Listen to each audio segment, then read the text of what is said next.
ഈ പെൺകുട്ടിക്ക് ചെവി കേൾക്കാനും സംസാരിക്കാനും കഴിയില്ല. എപ്പോഴും ഒരു ഹെഡ്സെറ്റ് വെച്ചാണ് അവൾ നടക്കാറുള്ളത്. ഒരു ദിവസം ഒരു പെയിന്റിംഗ് ക്ലാസ് കഴിഞ്ഞ് വരുന്ന അവളെ കുറേ കുട്ടികൾ ചേർന്ന് തള്ളിയിട്ടു. അവളുടെ കയ്യിലുണ്ടായിരുന്ന ബക്കറ്റ് തെറിച്ച് അതിലെ വെള്ളം മറ്റൊരു റിച്ച് ഗേളിന്റെ മേത്തേക്ക് വീണു. ഉടനെ അവളുടെ കൂടെ വന്ന പെണ്ണ് പാവം ഈ പെൺകുട്ടിയെ കുറേ ചീത്ത പറഞ്ഞു. എന്നാൽ ആ റിച്ച് ഗേൾ അവളെ എഴുന്നേൽപ്പിക്കാൻ ചെന്നു.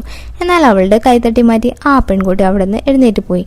അത് കണ്ട് അവളുടെ ഒപ്പം ഉണ്ടായിരുന്ന പെണ്ണ് അവളെ ഏരികയറ്റാൻ തുടങ്ങി. എന്നാൽ അവൾ അതൊന്നും മൈൻഡാക്കിയില്ല. പിന്നീട് അവൾ വാഷ്റൂമിൽ ചെന്ന് ഡ്രസ്സൊക്കെ ക്ലീൻ ആക്കുമ്പോൾ ആ പെൺകുട്ടി അവിടേക്ക് വന്ന് അവൾക്കൊരു ടീഷർട്ട് കൊടുത്തു. അവളത് വാങ്ങി അത് ഓപ്പൺ ചെയ്ത് നോക്കി താങ്ക്സ് പറയുമ്പോഴേക്കും ആ പെൺകുട്ടി ഒന്നും പറയാതെ അവിടെ നിന്ന് പോയി. ഈ സമയം ടീഷർട്ട് നിവർത്തി നോക്കി അവൾ ഷോക്കാവുകയാണ്.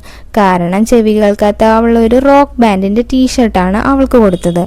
അവൾ കൺഫ്യൂസ്ഡായി വീട്ടിലേക്ക് പോവാണ്. പെട്ടെന്ന് ഒരുത്തൻ അവളുടെ മുന്നിലേക്ക് വന്നു.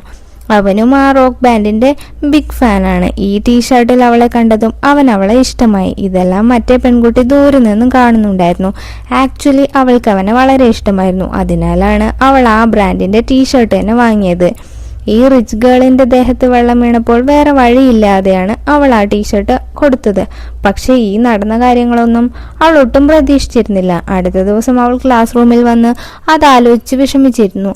അപ്പോഴാണ് മറ്റേ പെൺകുട്ടി അവിടേക്ക് വന്നത്. അവൾ ആ ടീഷർട്ടും താങ്ക്സ് എന്ന് എഴുതിയ ഒരു നോട്ടും അവളുടെ മുന്നിൽ വെച്ചു. അവൾക്കാണെങ്കിൽ ചെവിയും കേൾക്കില്ല. ആ കുട്ടി എന്താണ് ഹെഡ്സെറ്റിൽ കേൾക്കുന്നത് എന്നറിയാൻ അവൾക്ക് ആകാംക്ഷയായി. ഉടനെ ഹെഡ്സെറ്റ് ഊരി അവൾ ആ പെണ്ണിന് കൊടുത്തു.